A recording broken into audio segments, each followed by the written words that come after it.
എന്റെ പ്രിയപ്പെട്ട മാതാപിതാക്കന്മാരെ, ബന്ധുജനങ്ങളെ, പ്രാർത്ഥനകളും ആശംസകളും നൽകി എന്നെ സദയം അനുഗ്രഹിക്കണമേ.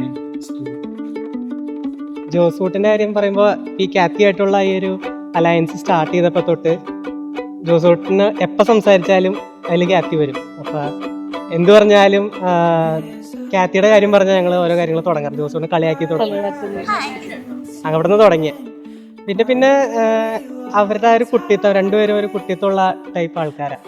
അപ്പോൾ ഇതൊക്കെ എല്ലാം രസമായിരുന്നു. വീട്ടിൽ വരുമ്പോഴായാലും നമ്മുടെ ആ ടോക്സും ഫോൺ വിളികളും അതൊക്കെ എപ്പോഴും ഞങ്ങളിങ്ങനെ കളിയാക്കും. അതൊക്കെ നല്ല രസമുണ്ടായിരുന്നു.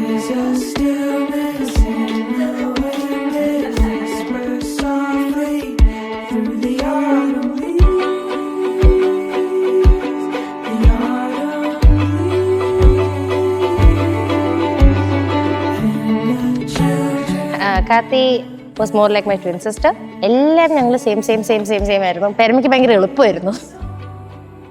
ഞങ്ങളെല്ലാം സെയിം വിട്ടതുകൊണ്ട് ആദ്യമായിട്ടായിരിക്കും ഞങ്ങൾ സെയിം ആയിട്ട് ഒരു ഒക്കേഷൻ അല്ലാതെ ചെയ്യുന്നത്, സെയിം ഒരു ഡ്രസ്സ് ഇടാത്തത്.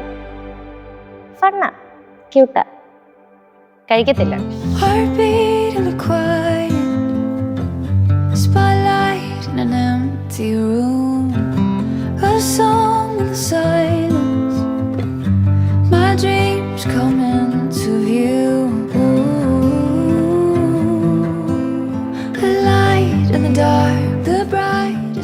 അറേഞ്ച് മാരേജ് ആണ്. ആദ്യമേ നമ്മൾ സംസാരിക്കുന്നത് പെണ്ണ് കാണലിനായിരുന്നു. അന്ന് നമുക്ക് രണ്ടൊക്കെ തമ്മിൽ തീരെ അറിയത്തില്ലായിരുന്നു.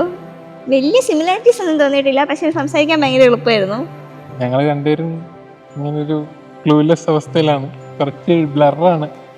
അപ്പൊ ഇനി അങ്ങ് മുമ്പോട്ട് പോകണം, ഒരു ഫ്ലോയിലൊക്കെ പോകുമെന്ന് വിചാരിക്കുന്നു.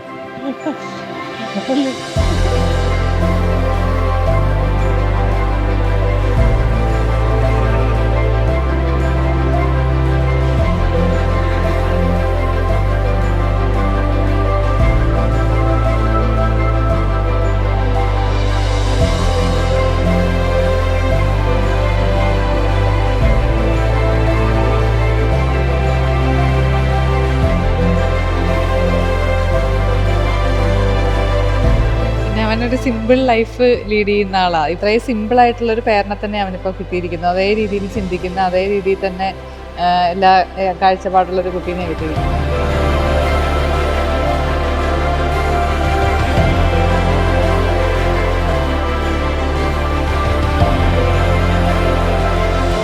കാത്തി ഫ്ലോൺസ് എവറിത്തിങ് ഷീ വെയർസ്.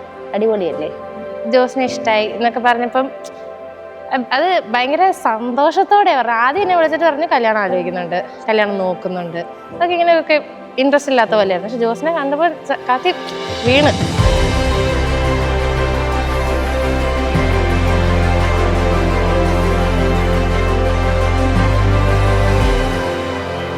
കൊള്ളാം, ജോസ് ഫണ്ണാ, ജോസ് പൊളിയാ എന്ന് പറഞ്ഞു. And actually Jose is fun.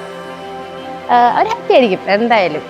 രണ്ടുപേരും ഫണ്ണാ, രണ്ടുപേരും ക്യൂട്ടാ, അടിപൊളിയാണ്.